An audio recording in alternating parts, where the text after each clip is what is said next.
નમસ્તે વિદ્યાર્થી મિત્રો, ધોરણ 10 સામાજિક વિજ્ઞાનમાં પ્રકરણ 5 ભારતનો વિજ્ઞાન ટેકનોલોજીનો વારસો, એની અંદર આપણે પ્રાચીન ભારત એણે ગણિત શાસ્ત્ર ક્ષેત્રે આપેલો વારસો અથવા ગણિત શાસ્ત્ર ક્ષેત્રે સાધેલી જે પ્રગતિ, તો એનો અભ્યાસ કરવાનો છે.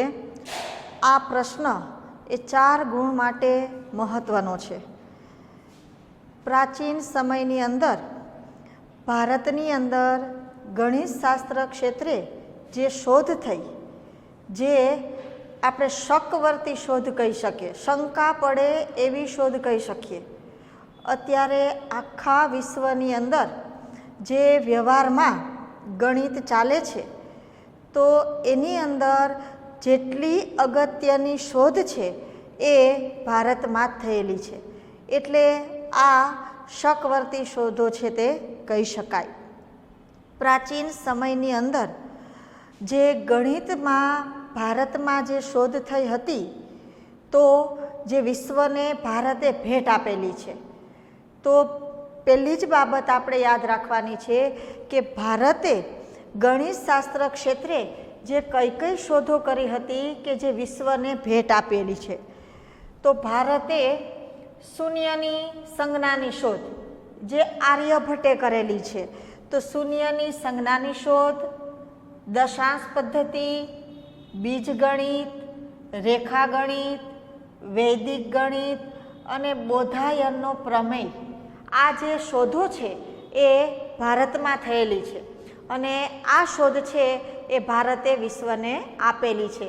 એટલે વિદ્યાર્થી મિત્રો, આ નાના પ્રશ્ન તરીકે તમને આવી શકે કે પ્રાચીન ભારતની અંદર જે ગણિત શાસ્ત્ર ક્ષેત્રે કઈ શોધ છે કે જે ભારતે વિશ્વને આપેલી છે, તો શૂન્યની સંજ્ઞાની શોધ, દશાંશ પદ્ધતિ, બીજગણિત, રેખાગણિત, વૈદિક ગણિત, બોધાયનનો પ્રમેય, આ શોધો એ ભારતે આપેલી છે.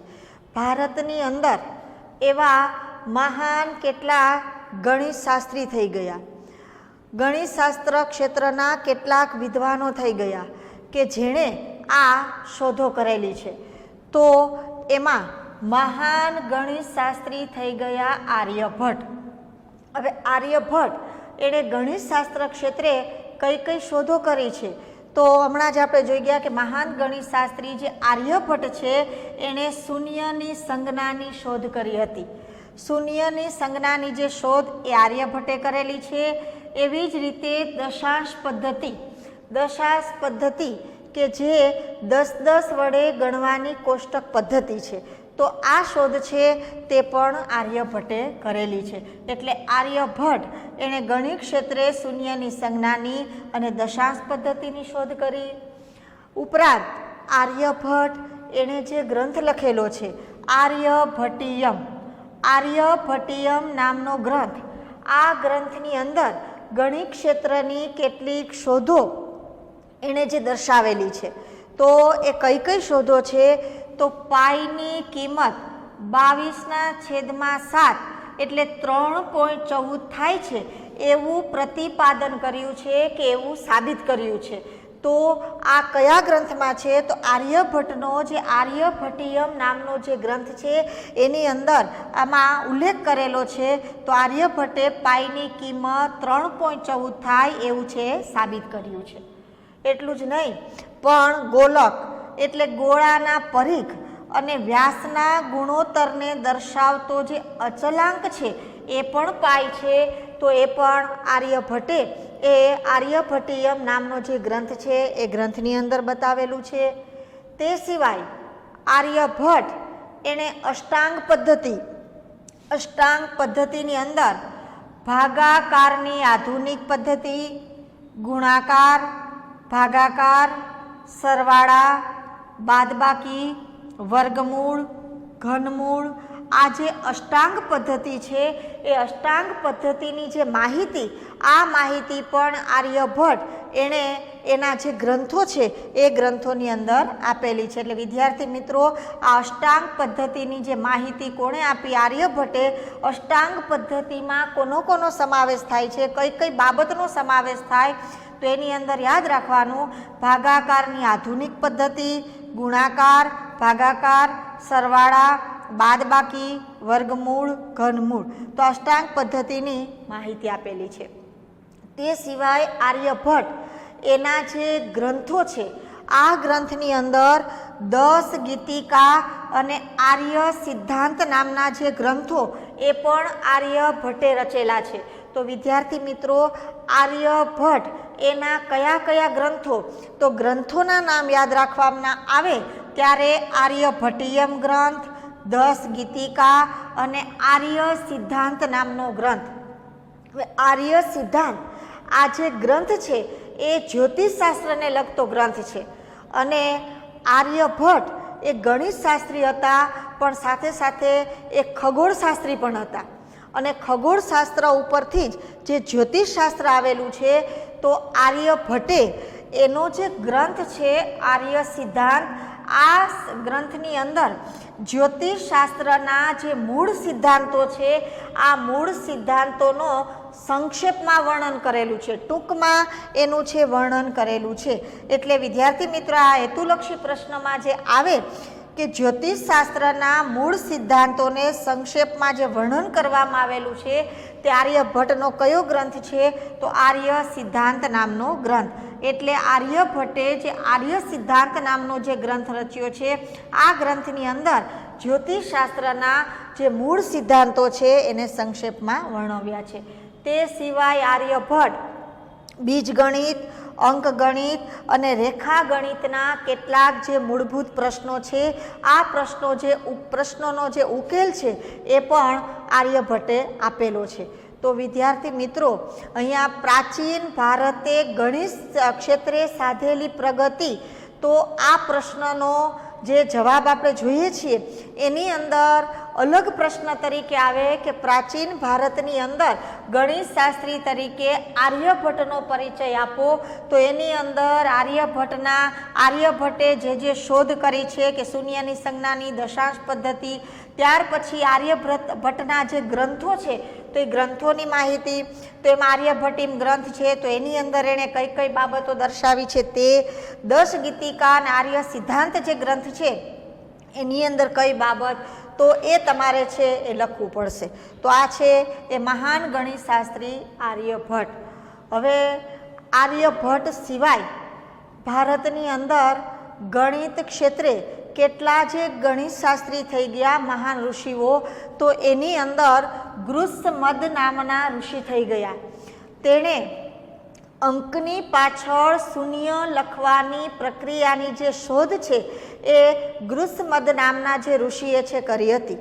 જેમ કે આપણે 1ની પાછળ શૂન્ય લખીએ, 2ની પાછળ શૂન્ય લખીએ, તો આવી રીતે અંકની પાછળ શૂન્ય લગાવી અને એ લખવાની જે પ્રક્રિયા છે તો એ પ્રક્રિયાની જે શરૂઆત છે એ ભારતની અંદર મહાન ઋષિ થઈ ગયા ગૃત્સમદ, એણે છે શરૂઆત કરી હતી. એટલું જ નહીં, ભારતની અંદર કેટલાક એવા મહાન ગણિતશાસ્ત્રી થઈ ગયા હતા કે જેણે 1ની પાછળ જે શૂન્ય લગાવીએ એમાં 1ની પાછળ આપણે જેમ કે 1 શૂન્ય લગાવીએ તો 10 થાય, 2 શૂન્ય લગાવીએ તો 100 થાય, 3 શૂન્ય લગાવીએ તો 1000 થાય. તો ભારતની અંદર એવા કેટલાક મહાન એવા ગણિતશાસ્ત્રી થઈ ગયા છે કે તેમણે 1ની પાછળ 53 શૂન્ય લગાવવાથી એને શું કહેવામાં આવે, એના જે નામ છે એ નામ પણ એણે નક્કી કરેલા છે. તો એવા ભારતના કેટલાક મહાન એવા ગણિતશાસ્ત્રી થઈ ગયા છે. એવી જ રીતે પ્રાચીન સમયની અંદર જે નગરો દટાઈ ગયેલા હતા તો એમાંથી આપણે ઉત્ખનન કરતા જે મોહેંજો-દડો અને હડપ્પા નામના જે નગરો પ્રાપ્ત થયા છે તો એમાંથી કેટલાક અવશેષો મળ્યા છે. તો મોહેંજો-દડો અને હડપ્પા નામના સ્થળેથી જે અવશેષો પ્રાપ્ત થયા છે તો એ અવશેષોમાં તોલ માપના સાધનો મળ્યા છે અને આ તોલ માપના સાધનો એની અંદર દશાંશ પદ્ધતિ છે એ જોવા મળતી હતી. તો આ દશાંશ પદ્ધતિ એનો જે પરિચય છે એ પ્રાચીન સમયના જે ગણિતશાસ્ત્રી થઈ ગયા મેઘાતિથિ. તો મેઘાતિથિ નામના ગણિતશાસ્ત્રી કે જેણે આ દશાંશ પદ્ધતિ એનો પરિચય આપેલો છે. તો વિદ્યાર્થી મિત્રો આ યાદ રાખજો કે મોહેજો-દડો અને હડપ્પાના જે અવશેષો પ્રાપ્ત થયા છે એમાં જે તોલ માપના સાધનો છે આ સાધનોની અંદર જે દશાંશ પદ્ધતિ જોવા મળે છે તો એનો પરિચય કોણે આપેલો છે? તો મેઘાતિથિ નામના ગણિતશાસ્ત્રીએ એનો પરિચય આપેલો છે. એવી જ રીતે ઈસવીસન 1150ની અંદર ભાસ્કરાચાર્ય નામના ગણિતશાસ્ત્રી થઈ ગયા. આ ગણિતશાસ્ત્રીએ પણ જે ગ્રંથ લખેલા છે આ ગ્રંથનું જે નામ છે એ લીલાવતી ગણિત અને બીજ ગણિત. આના જે ગ્રંથો છે તે ભાસ્કરાચાર્યએ લખેલા છે. એટલે કઈ સાલમાં? તો ઈસવીસન 1150માં મહાન ગણિતશાસ્ત્રી ભાસ્કરાચાર્ય થઈ ગયા. એણે લીલાવતી ગણિત અને બીજ ગણિતના જે ગ્રંથો લખેલા છે. ઉપરાંત અંક ગણિત અને ખગોળશાસ્ત્ર પરના જે ગ્રંથો છે તો એ ગ્રંથ પણ ભાસ્કરાચાર્યએ લખેલા છે. એટલે ભાસ્કરાચાર્ય એ પણ ગણિતશાસ્ત્રી હોવાની સાથે સાથે ખગોળશાસ્ત્રી હતા. તે સિવાય આ જ ભાસ્કરાચાર્ય કે જેણે સરવાળા અને બાદબાકી પ્લસ માઇનસ સરવાળા બાદબાકીની જે શોધ છે તો એ પણ ભાસ્કરાચાર્યએ ગણિતશાસ્ત્ર ક્ષેત્રે છે કરેલી છે. એટલે વિદ્યાર્થી મિત્રો આ યાદ રાખજો કે સરવાળા અને બાદબાકીની શોધ એ કયા ગણિતશાસ્ત્રીએ કરેલી છે? તો ભાસ્કરાચાર્યએ કરેલી છે. અને ભાસ્કરાચાર્ય એના જે ગ્રંથ કયા છે? તો લીલાવતી ગણિત અને બીજ ગણિતના ગ્રંથો છે. તે સિવાય ગણિતશાસ્ત્રી થઈ ગયા બ્રહ્મગુપ્ત. આ બ્રહ્મગુપ્ત નામના જે ગણિતશાસ્ત્રી છે તેણે અત્યારે તમે 9મા 10માની અંદર જે સમીકરણ જે ભણો છો એ સમીકરણના જે પ્રકારો એનો જે ઉકેલ તો એની જે શોધ છે તો એ બ્રહ્મગુપ્ત નામના જે ગણિતશાસ્ત્રી છે એણે કરેલું છે. એવી જ રીતે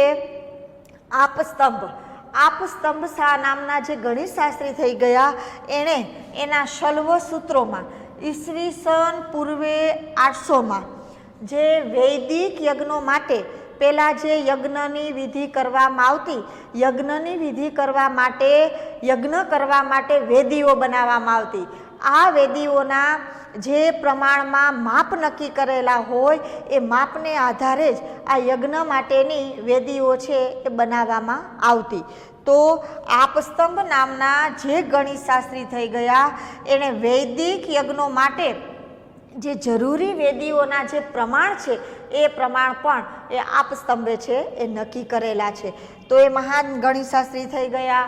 તે સિવાય ગણિતશાસ્ત્રીઓમાં બોધાયન, કાત્યાયન આ પણ ગણિતશાસ્ત્રી થઈ ગયા અને તેણે પણ કેટલાક એના જે ગ્રંથો લખેલા છે આ ગ્રંથની અંદર ગણિત ક્ષેત્રના જુદા જુદા મહત્વના પાસાઓ એની જે ચર્ચા છે આ ચર્ચા આ ગ્રંથોની અંદર કરેલી છે. તો આમ પ્રાચીન સમયની અંદર ભારતે ગણિતશાસ્ત્ર ક્ષેત્રે સાધેલી જે શોધ, તો વિદ્યાર્થી મિત્રો આ જે મહત્વનો પ્રશ્ન છે અને આ પ્રશ્ન એ આપણે બોર્ડની અંદર 4 ગુણભારમાં પૂછાય છે અને નાના પ્રશ્ન તરીકે આવે તો હમણાં જ આપણે જોઈ ગયા એવી રીતે કે ગણિતશાસ્ત્રી ક્ષેત્રે આર્યભટ્ટનો પરિચય, તો આર્યભટ્ટ એણે જેટલી શોધ કરી છે તે સિવાય હેતુલક્ષી પ્રશ્ન માટે આ જેટલા જે ગણિતશાસ્ત્રી છે એ ગણિતશાસ્ત્રીના જે નામ, જેમ કે આપણે જોઈ ગયા કે આર્યભટ્ટ, ઉપરાંત છે ગૃહસ્મદ, મેઘાતિથિ, ભાસ્કરાચાર્ય, બ્રહ્મગુપ્ત, આપસ્તંભ અને બોધાયન અને કાત્યાયન આ ગણિતશાસ્ત્રી થઈ ગયા. તે સિવાય એ જે જુદા જુદા ગણિતશાસ્ત્રીઓ થઈ ગયા એના જે ગ્રંથો છે એના ગ્રંથોના નામે યાદ રાખવાના છે. જેમ કે આર્યભટ્ટ છે એનો ગ્રંથ આર્યભટ્ટીયમ. તે સિવાય 10 ગીતિકા અને આર્ય સિદ્ધાંત આ છે એ આર્યભટ્ટનો ગ્રંથ છે. તે ઉપરાંત ભાસ્કરાચાર્ય છે તો એનો ગ્રંથ તો લીલાવતી ગણિત અને બીજ ગણિત આ એના મહત્ત્વના ગ્રંથો છે એ આવેલા છે. તો આવી રીતે આ જુદા જુદા ગણિત શાસ્ત્રીઓ છે એના નામ યાદ રાખી અને એણે જે શોધો કરી છે એ શોધો તમારે ફરજિયાત છે તે યાદ રાખવાની. તો આ પ્રાચીન ભારતે ગણિતશાસ્ત્ર ક્ષેત્રે કરેલી શોધ એમાં શરૂઆત કરવાની કે ભારતે વિશ્વને જે ગણિતશાસ્ત્ર ક્ષેત્રે જે શોધ કરી છે તો એ કઈ કઈ શોધની જે ભેટ આપી, તો શરૂઆત શૂન્યની સંજ્ઞાની, દશાંશ પદ્ધતિ, બીજગણિત, રેખાગણિત, વૈદિક ગણિત અને બોધાયનનો પ્રમેય. આ શોધ છે એ ભારતે વિશ્વને આપેલી છે. ત્યાર પછી એક જેટલા જે ગણિતશાસ્ત્રી છે તો એણે જેટલી શોધખોળ કરી છે તો એ તમારે યાદ રાખવાનું છે. તો આ ગણિતશાસ્ત્ર ક્ષેત્રે ભારતે સાધેલી પ્રગતિ. હવે પ્રાચીન ભારત એણે ખગોળશાસ્ત્ર ક્ષેત્રે સાધેલી પ્રગતિ. ખગોળશાસ્ત્ર એ સૌથી પ્રાચીન શાસ્ત્ર છે. હવે વિદ્યાર્થી મિત્રો, તમને પ્રશ્ન થાય કે ખગોળશાસ્ત્ર છે એની અંદર શેનો અભ્યાસ કરાવવામાં આવતો અથવા શેની માહિતી આવે, તો ખગોળશાસ્ત્રની અંદર અવકાશમાં જે ગ્રહો રહેલા છે આ ગ્રહોના જે અભ્યાસ અંગેનું જે શાસ્ત્ર છે જે ખગોળશાસ્ત્ર તરીકે ઓળખવામાં આવે છે. તો બધા શાસ્ત્રોની અંદર સૌથી પ્રાચીન શાસ્ત્ર છે ખગોળશાસ્ત્ર. આ વાક્ય ખાસ તમે યાદ રાખજો.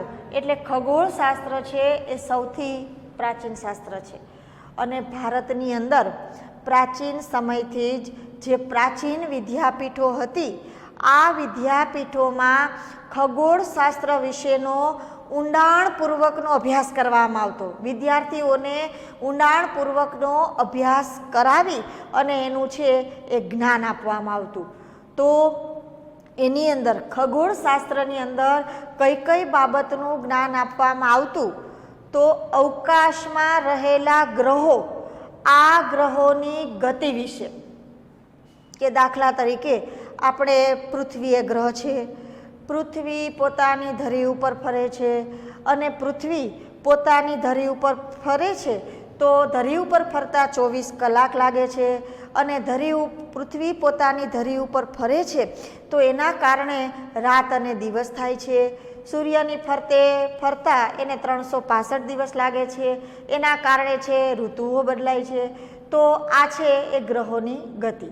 તો આવી રીતે તે અન્ય ગ્રહો છે તો એ ગ્રહોની ગતિ, તો એના વિશેનો જે અભ્યાસ છે એ ખગોળશાસ્ત્રની અંદર છે એ કરાવવામાં આવતો. ત્યાર પછી અવકાશમાં રહેલા જુદા જુદા નક્ષત્રો, તો એ નક્ષત્રો વિશેનું જે જ્ઞાન છે એ પણ આપવામાં આવતું. અને તે સિવાય અવકાશમાં રહેલા અન્ય ગ્રહો કે કેટલાક જે પદાર્થો, તો એના વિશેનું જે અભ્યાસ અથવા એના વિશેની જે માહિતી અથવા અવકાશમાં રહેલા જે ગ્રહો છે એના ઉપરથી ગણતરી કરી અને જે માહિતી છે એ ખગોળશાસ્ત્રની અંદર આપવામાં આવતી.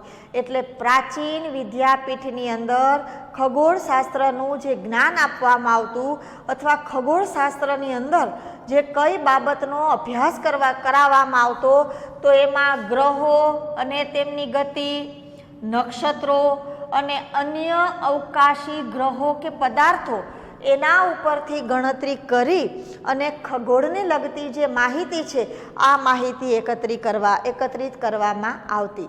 તો પ્રાચીન સમયની અંદર ભારતની અંદર એવા કેટલાક મહાન ખગોળશાસ્ત્રીઓ થઈ ગયા, જે મહાન ઋષિઓ હતા કે જે આ અવકાશી ગ્રહો છે આ ગ્રહોની જે જાણકારી છે એ લોકો ધરાવતા હતા અને ગ્રહો વિશેનું એ જ્ઞાન ધરાવતા હતા. તો આવા મહાન ખગોળશાસ્ત્રી અને જ્યોતિષશાસ્ત્રી થઈ ગયા. હવે ખગોળશાસ્ત્રી અને જ્યોતિષશાસ્ત્રી, કારણ કે ખગોળશાસ્ત્ર છે એની અંદર અવકાશી ગ્રહો વિશેનું જ્ઞાન આપવામાં આવે છે. જ્યારે અવકાશમાં રહેલા જે ગ્રહો છે એ ગ્રહો ઉપરથી ભવિષ્ય કથન કરતું જે શાસ્ત્ર છે એ જ્યોતિષશાસ્ત્ર કહેવામાં આવે છે. એટલે ખગોળશાસ્ત્ર અંગેનું જ્ઞાન ધરાવતા કેટલાક જ્યોતિષશાસ્ત્રીઓ પણ હતા. તો ભારતની અંદર આવા મહાન ઋષિઓમાં મહાન ખગોળશાસ્ત્રી અને જ્યોતિષશાસ્ત્રી થઈ ગયા વરાહમિહિર. વરાહમિહિર એણે ખગોળશાસ્ત્ર અંગેનો જે ગ્રંથ પંચ સિદ્ધાંતિકા નામનો ગ્રંથ લખેલો છે. વિદ્યાર્થી મિત્રો, અહીંયા જુદા જુદા શાસ્ત્રોની અંદર પ્રાચીન સમયની અંદર જેટલા વિદ્વાનો જે થઈ ગયા છે, તો આ વિદ્વાનોના જે ગ્રંથો છે, આ ગ્રંથોના નામ તમારે યાદ રાખવાના છે. તો પ્રાચીન મહાન ખગોળશાસ્ત્રી જે વરાહમિહિર થઈ ગયા, એણે પંચ સિદ્ધાંતિકા નામનો જે ગ્રંથ, એની અંદર ખગોળશાસ્ત્ર અંગેની પ્રમાણભૂત જે માહિતી છે, આ માહિતી આપેલી છે. તે સિવાય મહાન ખગોળશાસ્ત્રી અને થઈ ગયા આર્યભટ્ટ. હવે વિદ્યાર્થી મિત્રો યાદ રાખજો, એવો પ્રશ્ન આવે કે આર્યભટ્ટ એ ગણિતશાસ્ત્રીની સાથે સાથે એ ખગોળશાસ્ત્રી પણ હતા, આ વિધાન સમજાવો. તો તમારે આર્યભટ્ટે જે ગણિતશાસ્ત્ર અંગે જેટલી શોધ કરી છે એના વિશેની પણ માહિતી લખવાની, અને આર્યભટ્ટ એણે ખગોળશાસ્ત્ર અંગે જે શોધો કરી છે એની પણ માહિતી તમારે લખવાની. તો અહીંયા આર્યભટ્ટ એ મહાન ખગોળશાસ્ત્રી હતા. તો એણે ખગોળશાસ્ત્રી તરીકે શેની માહિતી આપી છે? તો કે આર્યભટ્ટે સાબિત કર્યું હતું કે પૃથ્વી પોતાની ધરી પર ફરે છે અને ચંદ્રગ્રહણ માટે પૃથ્વીનો પડછાયો જવાબદાર છે. એટલે પૃથ્વીના પડછાયાથી ચંદ્રગ્રહણ થાય છે. વિદ્યાર્થી મિત્રો, આપણને ખબર છે કે ચંદ્રગ્રહણમાં સૂર્ય અને ચંદ્ર એ બંનેની વચ્ચે આડે પૃથ્વી આવી જાય છે.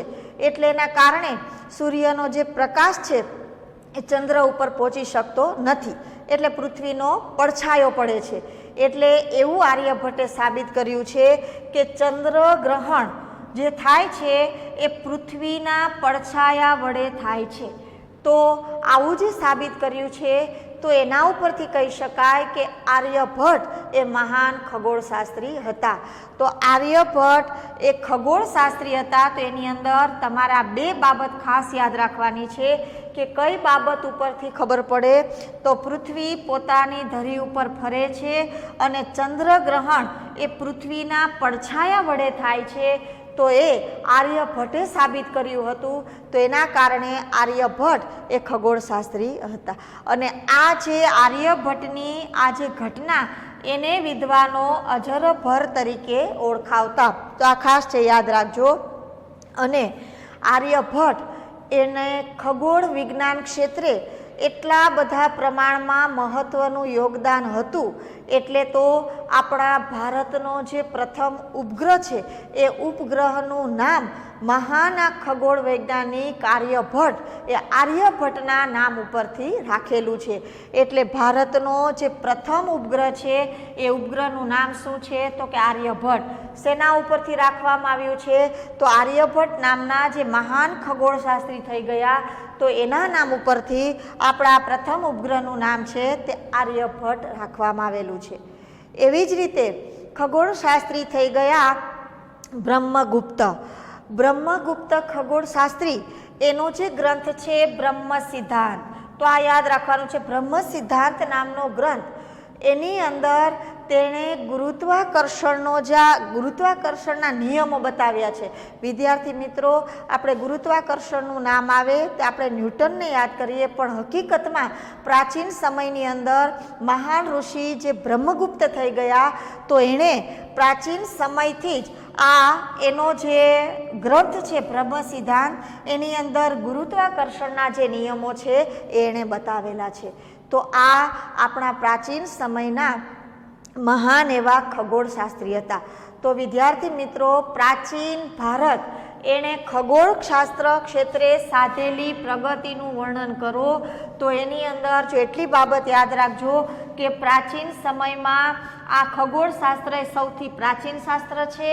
વિદ્યાપીઠોની અંદર આ ગ્રહો અને ગતિ, નક્ષત્રો, અવકાશી ગ્રહો એને લગતી જે માહિતી અંગેનું જ્ઞાન આપવામાં આવતું.